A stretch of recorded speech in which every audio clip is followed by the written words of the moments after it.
Shalom, salam, haleluya, Bapak Ibu saudara yang terkasih dalam Tuhan. Mari kita siapkan hati kita untuk ibadah saat pagi hari ini. Kita ambil saat satu sejenak di hadapan Tuhan.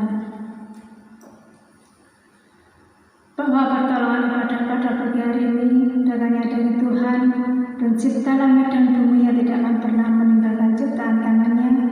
Turunlah atas kita sekalian anugerah dan sejahtera dari Allah Bapa, Putra dan Roh Kudus, memimpin, memberkati ibadah pagi hari ini dari awal hingga akhirnya. Amin. Mazmur untuk korban syukur. Bersorak-soraklah bagi Tuhan, hai seluruh bumi, beribadahlah kepada Tuhan dengan sukacita. Datanglah ke hadapannya dengan sorak-sorai. Ketahuilah bahwa Tuhanlah Allah, Dialah yang menjadikan kita, dan punya Dialah kita, umatnya dan kawanan domba gembalaannya. Masuklah melalui pintu gerbangnya dengan nyanyian syukur, ke dalam pelatarannya dengan puji-pujian. Bersyukurlah kepadanya dan pujilah namanya. Sebab Tuhan itu baik, kasih setianya untuk selama-lamanya, dan kesetiaannya tetap turun-temurun. Amin. Bapak Ibu saudara terkasih dalam Tuhan, segala hormat dan kemuliaan hanya bagi namanya. Mari kita memuji Tuhan, kita memuliakan Dia, karena Dialah Allah yang layak kita puji, Allah yang layak kita sembah. Kita akan sama-sama katakan, Yesus kemuliaan. Yesus kemuliaan.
ini Tuhan berkati kami kesehatan, kekuatan, sehingga kami bisa bersekutu bersama memuji memuliakan nama Tuhan.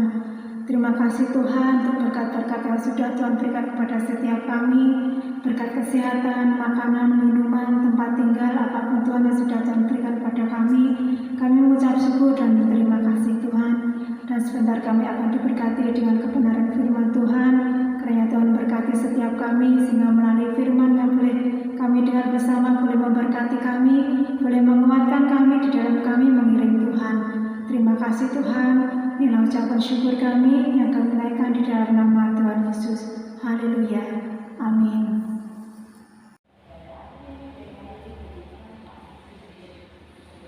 Salam jemaat yang dikasihi Tuhan.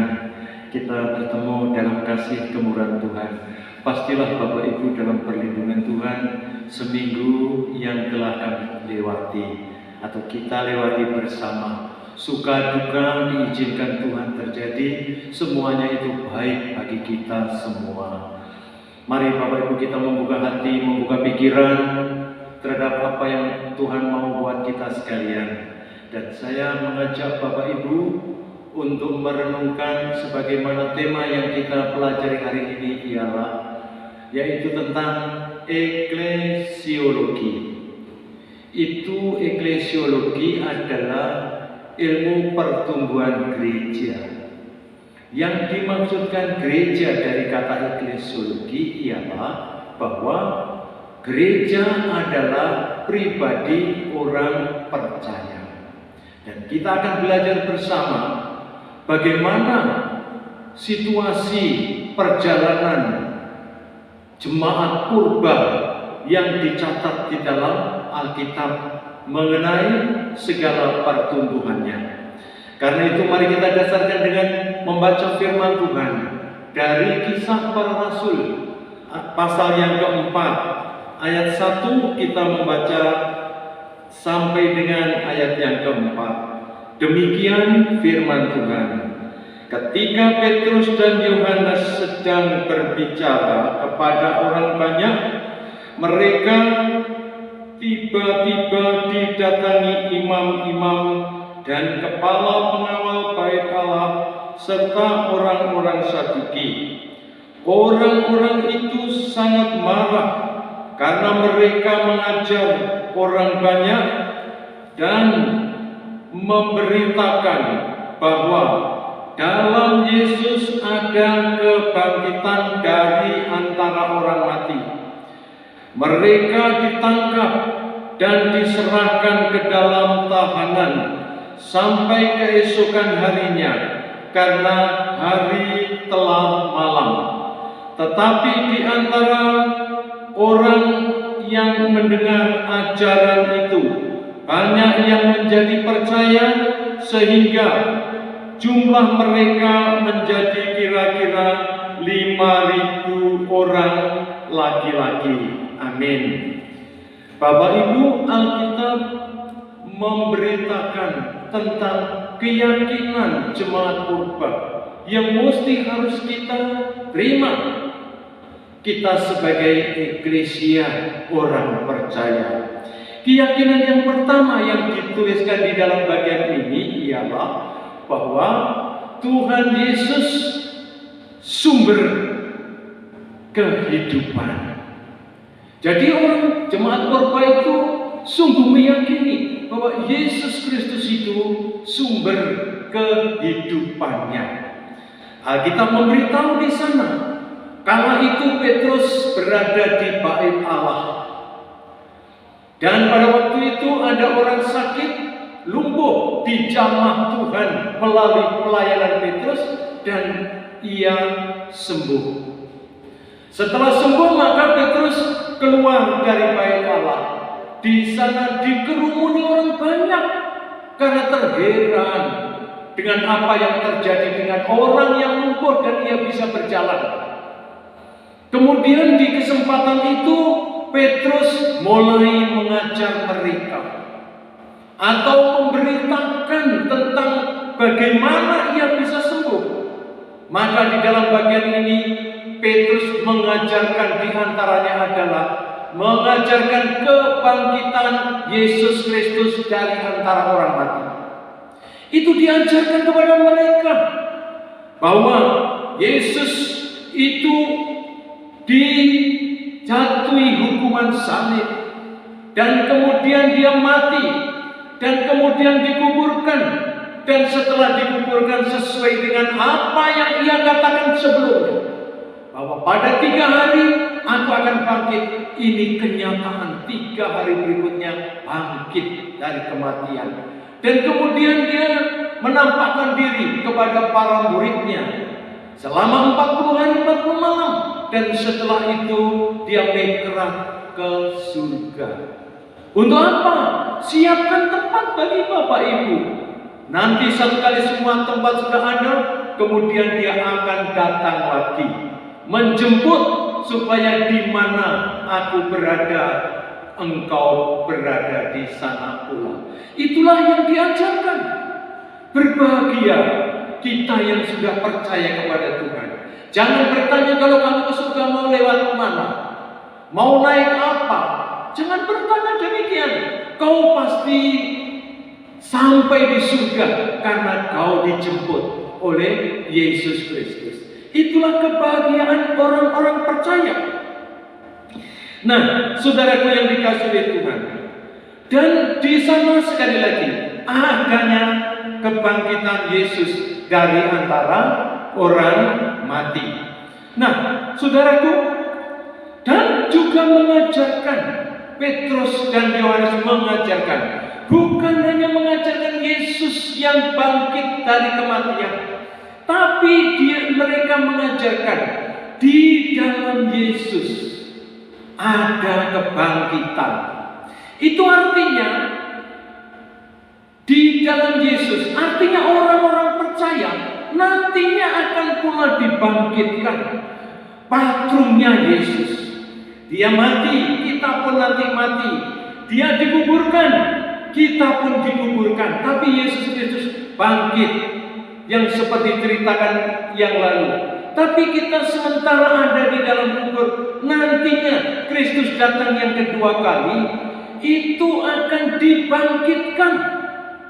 Siapa yang percaya akan bangkit atau dibangkitkan dari dalam kubur. Ini luar biasa Bapak Ibu. Jadi ada kebangkitan setelah kematian. Dan di dalam bagian ini kita mengikuti apa yang dibuat, yang terjadi bagi Yesus. Yesus Kristus bangkit menjadi perintis kehidupan. Dan setelah itu dia naik ke surga.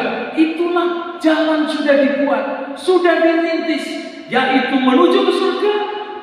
Jalannya adalah Yesus Kristus. Kita harus seperti itu, saudara. Itulah keyakinan kita.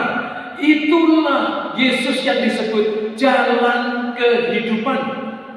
Jadi sekarang kita menantikan kehadiran Tuhan di dunia ini, menantikan kedatangannya. Ketika dia datang, yang mati di dalam kubur dibangkitkan, yang masih hidup disabda, dan kemudian kita bersama-sama menyongsong Tuhan di angkasa. Puji nama Tuhan. Itulah yang menjadi cita-cita kita dalam perjalanan menuju kehidupan yang kekal. Lalu kehidupan yang kekal atau kita dibangkitkan itu seperti apa? Di dalam Alkitab dikisahkan bahwa dibangkitkan dengan tubuh yang sempurna. Sudah tidak cacat lagi, tubuhnya sempurna seperti yang dilakukan Yesus Kristus. Kala itu pasca kematian selama 40 hari, dia menampakkan diri kepada murid-murid. Pada waktu itu murid-murid karena ketakutan dengan orang-orang yang membenci itu, maka mereka mengadakan doa, pintu-pintu dikunci semua. Semuanya sudah tertutup, pintu gerbang ditutup. Kemudian ketika mereka mulai ada persekutuan, tiba-tiba Yesus datang di tengah-tengah mereka dan berkata, "Ini bekas salib di tanganku dan di kakiku dan di lambungku." Seperti itu. Tubuhnya sekarang bukan tubuh Yesus yang sebelum disalibkan, tetapi tubuh Yesus yang sudah sempurna, tidak dibatasi oleh waktu dan ruangan. Dia bisa masuk di mana saja dengan tubuh yang sempurna. Saudaraku, inilah pola yang akan terjadi buat kita. Kita orang percaya nantikan akan diubahkan sekejap, tubuh kita menjadi sempurna. Ada seorang berkata demikian, Bapak Ibu, aduh, sekarang sudah mulai tua, mata sudah mulai kabur dan tidak bisa melihat dengan baik. Dan dia berdoa, Tuhan, aku ini seperti ini, tapi aku percaya kepadamu, dan nanti aku akan memiliki tubuh baru seperti tubuh Kristus. Luar biasa imannya orang ini. Dia sudah berjalan di dalam jalan kehidupan. Hendaklah ini menjadi cita-cita kita bersama, bahwa satu kali kelak tubuh kita itu walaupun penuh dengan kesulitan dan atau mungkin banyak pergumulan, tapi nanti kita akan diubah dengan sekejap mata menjadi tubuh yang sempurna. Ingat Bapak Ibu, itulah sebabnya keyakinan orang Purba, jemaat Purba berkata, Yesus sumber kehidupan. Yang seharusnya kita mati hancur jadi tanah, percaya Yesus dibangkitkan, yaitu memiliki tubuh yang sempurna. Itulah saudaraku keyakinan yang pertama yang diajarkan oleh Yohanes dan Petrus kepada mereka. Mereka diajarkan dengan cara seperti itu. Yang kedua, bahwa Yesus itu sumber pengharapan. Di tengah-tengah kesulitan apa saja, jemaat Purba yakin bahwa Tuhan yang menjadi pengharapannya. Dia yang akan menata segala-galanya. Kita sekarang dalam masa COVID, Bapak Ibu, kita berharap dunia segera selesai dengan COVID ini. Tetapi satu sisi keyakinan kita bahwa Tuhan itulah pengharapan kita. Kita tidak bisa berharap kepada yang lain. Tuhan menjadi pengharapan kepada kita satu-satunya. Ya memang kita harus mengikuti yang namanya prokes seperti yang diatur oleh pemerintah kepada rakyatnya. Saya juga ikut dalam hal ini. Tapi sisi yang lain, bahwa hidup dan mati sebenarnya di tangan Tuhan. Kalau kita lihat di dalam bagian ini, Petrus dan Yohanes oleh karena melakukan kebajikan kemudian ditangkap. Ditangkapnya itu bukan karena dia mencuri, bukan karena dia berbohong, bukan karena dia mendustai, ya itu berbuat seperti itu, bukan. Tapi mereka ditangkap karena mengajar dan juga berbuat kebajikan. Saudaraku yang dikasihi oleh Tuhan, karena pengalaman inilah kemudian Petrus itu menuliskan dalam suratnya 1 Petrus 3:17, berbahagia kamu yang karena melakukan kebaikan kamu dinista. Tapi celakalah bagi orang yang memang melakukan kejahatan dan kemudian dihukum. Itulah yang dikatakan memang demikian.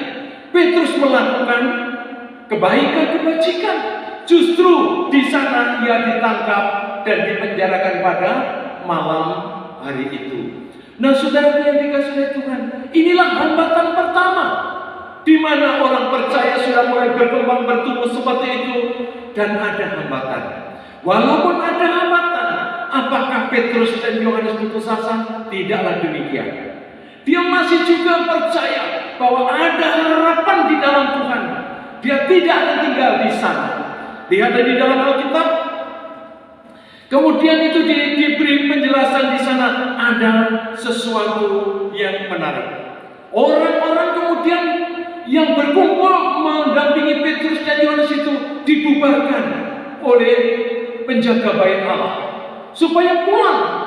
Tapi Bapak Ibu, orang yang mendengar firman Tuhan, orang yang mendengar firman Tuhan itu kemudian mereka dengan serius mendengarkan dan menerima Yesus sebagai juru selamat.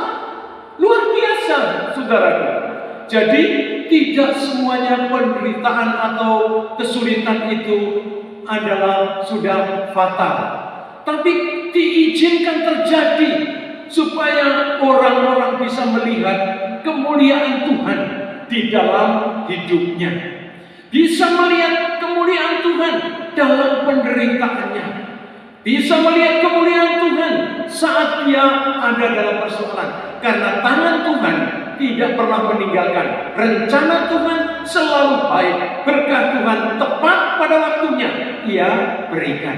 Karena itu saudaraku, kalau saat ini saudara mengalami pergumulan apa saja, pergumulan sakit, perekonomian, ada harapan, masih ada harapan. Percayalah kepada Yesus Kristus, lakukanlah segala firman-Nya, maka Tuhan akan memulihkan keadaanmu. Tidak main-main Bapak Ibu.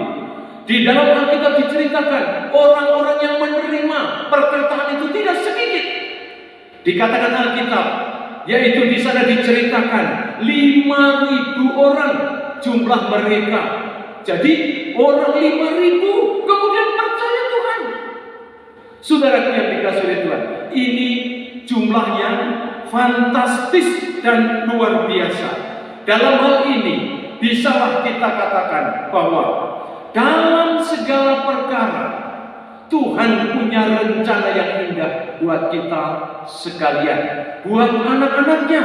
Karena itu jangan putus pengharapan kita di dalam Tuhan. Di dalam Tuhan ialah sumber kehidupan. Di dalam Tuhan ialah sumber pengharapan. Karena itu tetaplah di dalam Tuhan. Belajarlah firman-Nya. Akulah Dia sebagai juru selamat. Yakinlah tangan Tuhan akan menolongmu dan akan memberkatimu. Tuhan memberkati firman-Nya. Kita berdoa. Tuhan, terima kasih untuk kisah daripada jemaat purba. Dalam hal ini adalah Petrus dan Yohanes mengajarkan firman-Mu, menyatakan bahwa Tuhan Yesus sebagai sumber kehidupan, Tuhan Yesus sebagai sumber pengharapan, dan benar-benar menjadi harapan orang-orang ada di dunia.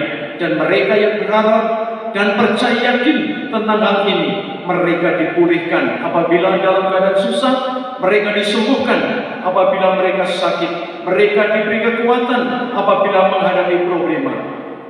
Mari Tuhan, Engkau akan memberkahi jemaat-Mu supaya diterjemahkan firman ini sedalam hatinya, supaya mereka boleh bertumbuh dan terus bertumbuh di dalam Tuhan. Terima kasih juga negara kami Indonesia. Kami bersyukur bahwa Tuhan sungguh-sungguh memberikan kesempatan di mana anak-anak-Mu boleh berdoa, boleh menyembah kepada Tuhan. Dan kami berdoa untuk pergumulan bersama masalah COVID-19.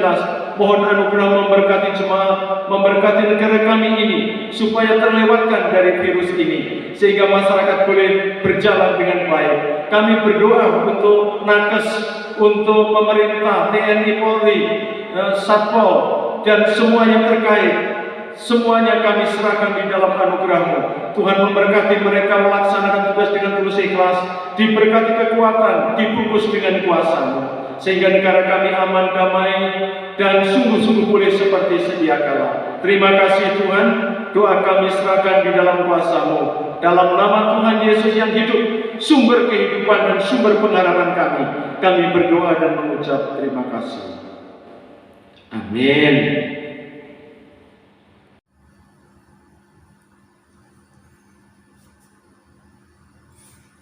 Haleluya, puji nama Tuhan. Kita sudah diberkati dengan kebenaran firman-Nya. Biarlah melalui firman ini kita semua boleh semakin kuat iman di dalam kita mengiring Tuhan. Haleluya, puji nama Tuhan. Amin. Bapak Ibu Saudara yang terkasih dalam Tuhan, kita percaya bahwa sampai saat ini kita ada itu semua oleh karena kemurahan Tuhan, oleh karena kasih Tuhan yang senantiasa Tuhan curahkan kepada setiap kita. Dan kita percaya bahwa Tuhan kita sudah menyediakan berkat-Nya yang luar biasa kepada setiap kita. Haleluya, puji nama Tuhan. Bapak Ibu, mari kita akan sama-sama katakan, oleh karena kemurahan Tuhan.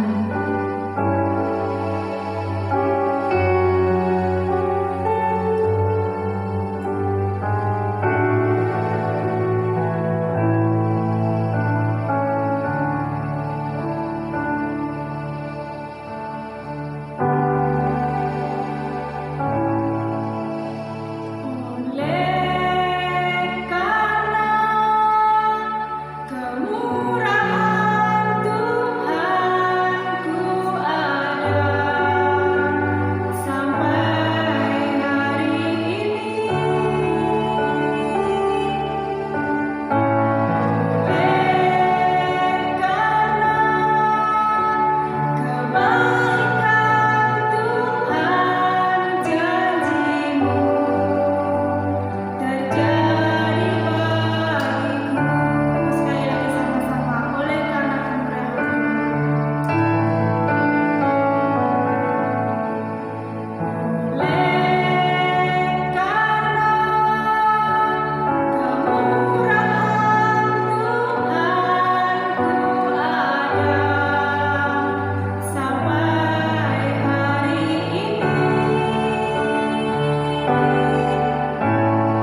terimalah berkahnya. Damai sejahtera dari Allah Bapa, Putra, dan Roh Kudus memimpin, memberkati, melindungi jemaat sekalian, melindungi negeri tercinta Indonesia mulai saat ini sampai Maranatha, Tuhan datang kembali. Amin.